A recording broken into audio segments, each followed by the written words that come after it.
दुनिया में आज देखिए, राष्ट्रपति पुतिन की जंग का खामियाजा भुगतते मासूम बच्चे। यूक्रेन पर रूस के हमले में जान गंवाते और जख्मी होते मासूम बच्चे। रूसी अल्टीमेटम के बावजूद मारियोपोल में डटे हैं यूक्रेन के सैनिक। दिखाएंगे जंग का ये पहलू कवर स्टोरी में। स्वागत है आपका बीबीसी दुनिया में। मैं हूं विदित मेहरा। हमले में मारे जा रहे यूक्रेन के मासूम बच्चे और युवाओं का हो रहा अंतिम संस्कार दिखाएंगे आज सब कार्यक्रम में, लेकिन पहले हेडलाइंस।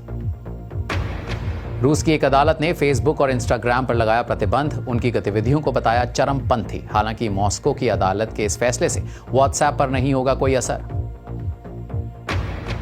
चीन में 132 लोगों को ले जा रहा यात्री विमान हुआ दुर्घटनाग्रस्त। किसी के जिंदा बचे होने की आशंका बेहद कम। दुर्घटना का पता लगाने के लिए जुटे जांचकर्ता। Burmese military committed genocide and crimes against humanity. Myanmar में रोहिंग्या मुसलमानों के खिलाफ सैन्य हिंसा को अमेरिका ने बताया नरसंहार और मानवता के खिलाफ अपराध। विदेश मंत्री एंटनी ब्लिंकन ने कहा, म्यांमार सेना ने रोहिंग्या मुसलमानों पर किए चरणबद्ध तरीके से व्यापक हमले। रूस यूक्रेन के साथ साथ अफगानिस्तान पर भी होगी बात आज बीबीसी दुनिया में।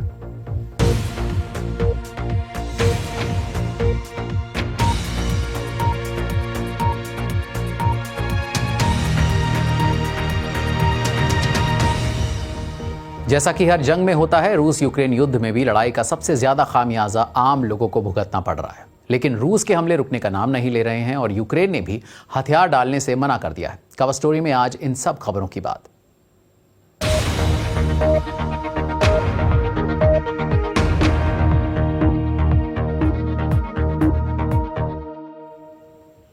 मारियोपोल शहर की रूस ने घेराबंदी कर रखी है और यूक्रेन को सरेंडर करने के लिए अल्टीमेटम दिया है, लेकिन यूक्रेन ने हथियार डालने से मना कर दिया है। रूस का कहना है कि यूक्रेन अगर हथियार डाल देगा तो लड़ाकों और नागरिकों को मारियोपोल से निकलने के लिए सुरक्षित रास्ता दिया जाएगा। मारियोपोल के चारों ओर रूसी सैनिक है। 3 लाख लोग अभी भी फंसे हैं। राशन और दवाएं खत्म होती जा रही हैं। जो यहां से निकलने में कामयाब हुए वो यहां से लगभग 200 किलोमीटर दूर ज़ेपोरिज़िया पहुंचे। वहां से बीबीसी संवाददाता वायर डेविस ने ये रिपोर्ट भेजी है, जिसके कुछ दृश्य आपको विचलित कर सकते हैं। व्लादिमीर पुतिन की इस जंग ने यूक्रेन के बच्चों की ऐसी हालत कर दी है। अस्पताल के बेड पर अर्तिम असहाय महसूस कर रहा है। रूसी बमों से निकले छोटे छोटे टुकड़े इसके पेट में जख्म कर गए हैं। मारियोपोल से भागते समय हुए हमले में इसके पिता और दादा दादी भी जख्मी हुए हैं। जंग का शिकार ये लड़का 3 साल का भी नहीं है। यहीं अर्तिम के बगल में 15 साल की माशा हैं। वो भी मारियोपोल के पास रहती थी। पिछले मंगलवार ब्लास्ट में जख्मी होने के बाद उनके दाएं पैर को काटकर अलग करना पड़ा। लेकिन ये और अर्तिम की किस्मत कुछ मायनों में अच्छी रही कि वो ज़पोरिज़िया पहुंच पाए हैं। बच्चों समेत कई लोगों ने तो सड़क पर ही दम तोड़ दिया था। ये मारियोपोल और आसपास के इलाकों में हताहत सैकड़ों लोगों में से कुछ ही हैं। ये सभी रूसी हमले का शिकार हैं और ये सिर्फ शारीरिक चोट के बारे में नहीं है। इनमें से कई बच्चे ऐसी मानसिक प्रताड़ना से गुजरे हैं जिन्हें वो ताउम्र नहीं भूल पाएंगे। डॉक्टर और बच्चों के रिश्तेदारों ने हमसे कहा कि उनकी कहानियां लोगों को बताई जाएं। डॉक्टर यूरी बोरजेंको बच्चों के अस्पताल के प्रमुख हैं। रूस की निंदा करने से खुद को वो रोक नहीं पाते। मैं रूस से नफरत करता हूँ। वो लड़की जिसने अपने पैर खो दिए, वो इतनी डरी हुई थी कि कई दिनों तक उसने कुछ खाया पिया नहीं। उसे नसों के जरिए खाना देना पड़ा। 6 साल का एक लड़का जिसके सिर में नुकीली चीजें घुस गई हैं। बिना आंसू, बिना किसी भावना के अपनी माँ के गाड़ी से टक्कर के बाद जलकर मरने की बात बता रहा था। उसने अपने पिता से कहा, मुझे एक माँ ला दो ताकि कोई मेरे साथ स्कूल तक जा सके। मारियोपोल में जो हो रहा है वो एक मानवीय त्रासदी है, शायद एक युद्ध अपराध भी। रूस के हमले ने शहर की 90% इमारतों को या तो बर्बाद कर दिया है या नुकसान पहुंचाया है। पिछले हफ्ते एक थिएटर पर हमला हुआ था जिसमें 1000 से ज्यादा लोग थे। अब एक आर्ट स्कूल पर हमला किया गया जिसमें 400 से ज्यादा लोग मौजूद थे। यहाँ अस्पताल में व्लादिमीर अपनी बेटी नताशा और पोती डोमिनिका के बारे में बताना चाहते हैं। उनकी तस्वीरों को वो अपने फोन पर देखते रहते हैं। मारियोपोल में रूसी हमले में दोनों की मौत हो गई।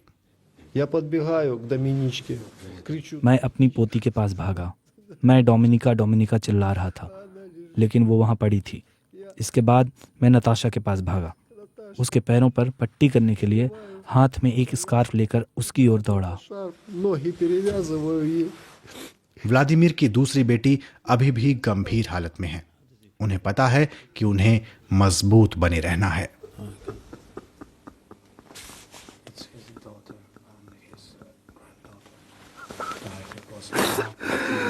Ой, Господи, за что? Девочки мои любимые, не уберу я вас. रूसी रक्षा मंत्रालय ने यह माना है कि मारियोपोल में भयंकर मानवीय संकट पैदा हो गया है। यूक्रेन के राष्ट्रपति का कहना है कि मारियोपोल की तकलीफों के लिए दुनिया रूस को जिम्मेदार ठहराएगी।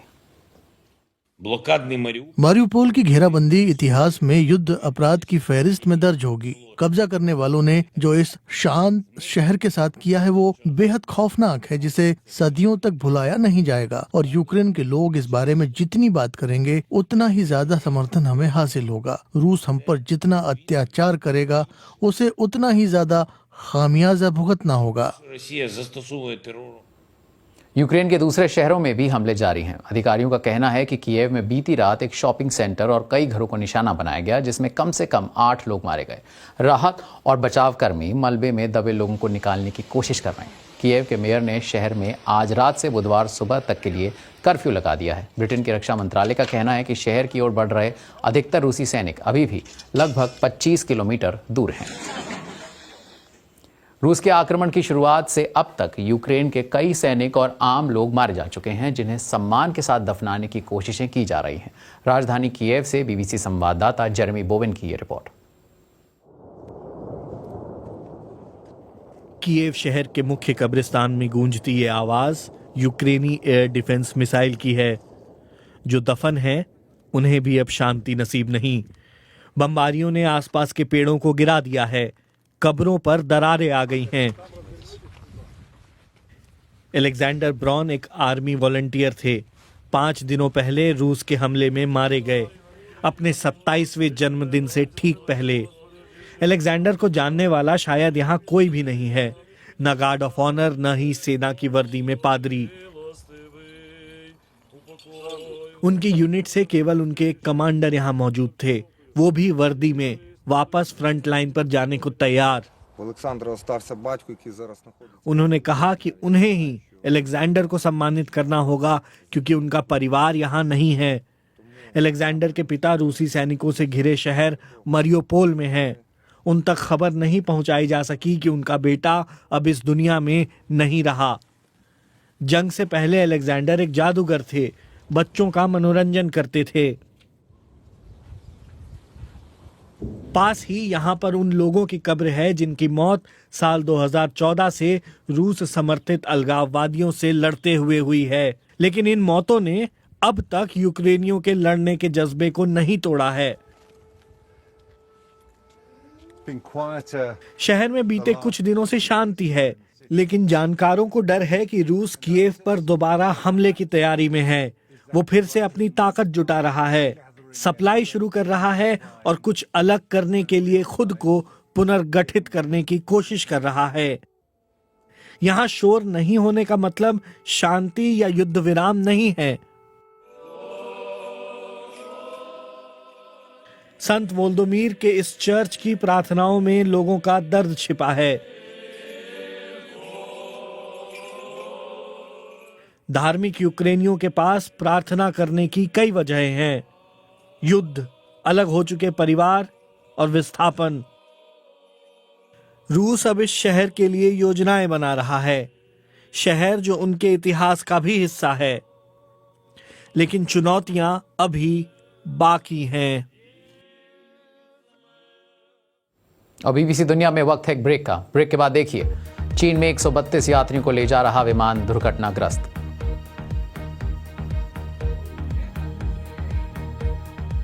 और क्या अफगानिस्तान में लड़कियां भर पाएंगी तालीम की उड़ान? बीबीसी दुनिया में अभी है बहुत कुछ बाकी, बने रहिए हमारे साथ।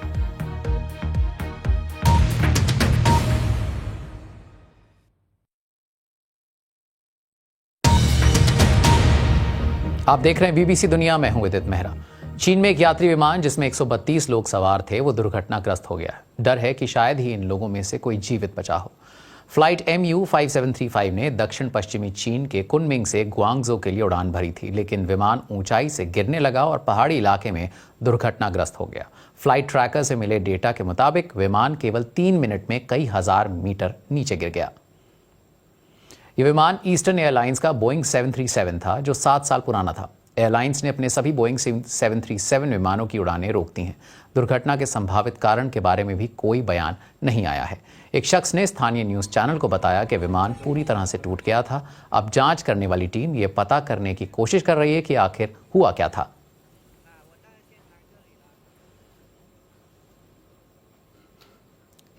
ज्यादा जानकारी चीन से दे रहे हैं बीबीसी संवाददाता Stephen McDonald. China has a pretty good safety record when it comes air travel के मामले में चीन का सेफ्टी रिकॉर्ड बहुत अच्छा रहा है। जैसा हुआ है आमतौर पर यहाँ होता नहीं है। ऐसी आखिरी दुर्घटना अगस्त 2010 में हुई थी जब हर्बिन से यीचुन जा रहे विमान के 42 यात्री मारे गए थे, लेकिन ये बोइंग 737 यहाँ नवीनतम हवाई दुर्घटना है। 37 has become the latest air traffic accident here. और इस हफ्ते अफगानिस्तान में तालिबान सेकेंडरी स्कूलों पर लगे प्रतिबंध को हटाएगा, जिससे लड़कियां बुधवार को एक बार फिर अपनी पढ़ाई पूरी करने के लिए स्कूल जा सकेंगी। पर सभी लड़कियों को ऐसा नहीं लगता कि तालिबान अपना वादा निभाएगा और स्कूल खोल देगा। देखिए बीबीसी संवाददाता फिरोजा अकबारियान की ये रिपोर्ट, जिसमें उन्होंने 3 लड़कियों से बात की और जाना कि इस प्रतिबंध ने उनकी जिंदगी कितनी बदली। एक साल में क्या बदल सकता है? तालिबान के सत्ता में आने के बाद लड़कियों का स्कूल अब सिर्फ खाली क्लासेस बनकर रह गया है। स्कूल के बिना बीते 7 महीने कुछ लड़कियों के लिए बहुत तकलीफ भरे रहे। जब मुझे पता चला कि तालिबान आ गए हैं, मैं अपने कमरे में गई और अपनी किताबों को देखा। मैंने अपने सपनों के बारे में सोचा और रो पड़ी। हवा 13 साल की हैं और राजधानी काबुल में रहती हैं। ये मेरा स्कूल है और ये दृश्य मुझे बहुत पसंद है। हर दिन मैं यहाँ अपना स्कूल देखने आती हूँ, लेकिन दरवाजे बंद हैं और मैं अंदर नहीं जा सकती। आगे जाकर मैं एक पायलट बनना चाहती हूँ, लेकिन अफगानिस्तान में तालिबान की सत्ता में मुझे नहीं लगता कि मेरा ये सपना पूरा हो पाएगा। 7 महीने पहले लगभग 1 करोड़ बच्चे स्कूल जाते थे, जिनमें लगभग 40 लाख लड़कियां थीं। 15 साल की अनुषा शरीफी उन्हीं में से एक हैं जो सुदूर गौर प्रांत में रहती हैं। वो पत्रकार बनना चाहती हैं। मैं चाहती हूँ कि ये 7 महीने किसी सपने की तरह खत्म हो जाएं। मैं जाग जाना चाहती हूँ और इसे हकीकत में नहीं देखना चाहती। लड़कियों को लगता है कि वो फंस गई हैं। मुझे लगता है कि हमारे साथ भेदभाव हो रहा है। लड़के स्कूल जा सकते हैं, लेकिन हम नहीं।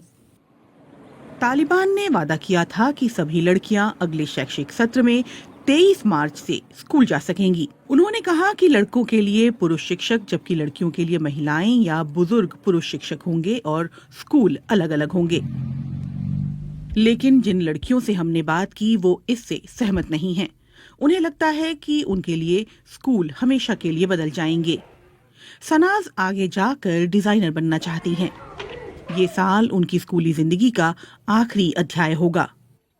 उनके लिए तालिबान के शिक्षा में सुधार सीमित हैं। नियम कुछ भी हो, महत्वपूर्ण ये है कि हम अपनी पढ़ाई शुरू करें। मैं जानती हूँ ये पहले जैसा नहीं होगा, लेकिन हम कम से कम पढ़ तो पाएंगे। 1990 के दशक में तालिबान जब सत्ता में थे, लड़कियों के स्कूलों पर 5 साल की पाबंदी लगा दी गई थी। अब लड़कियों को डर है कि इतिहास खुद को दोहरा सकता है। स्कूल दोबारा शुरू हुए तो मैं स्कूल जाऊंगी, लेकिन ये कोई इनाम नहीं, ये हमारा हक है। हक कोई उपहार नहीं है। दोबारा स्कूल जाने पर मैं ब्लैक बोर्ड पर लिखूंगी, अपनी उम्मीदों का दामन कभी मत छोड़िए, कभी मत छोड़िए। और ब्रेक के बाद मिलिए एक ऐसे परिवार से जिसने बेटे की बेटी बनने की ख्वाहिश के आगे नहीं सुनी समाज की। दिखाएंगे कहानी एक ब्रेक के बाद।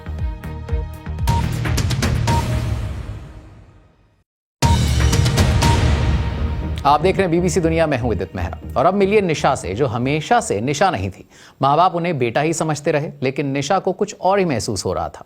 जिसे पहले किसी ने बर्दाश्त नहीं किया, उसे बाद में हर किसी ने स्वीकार किया। जी हाँ, ऐसी ही ट्रांसजेंडर निशा की ये कहानी। बीबीसी के सहयोगी सुंदर नटराजन की ये रिपोर्ट।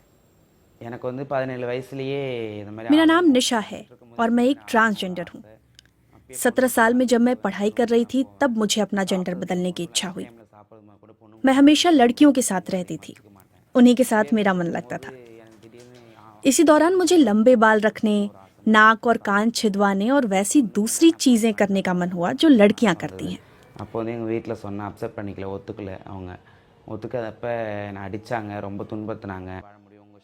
जब मैंने अपने परिवार को बताया तो उन्होंने बात नहीं मानी।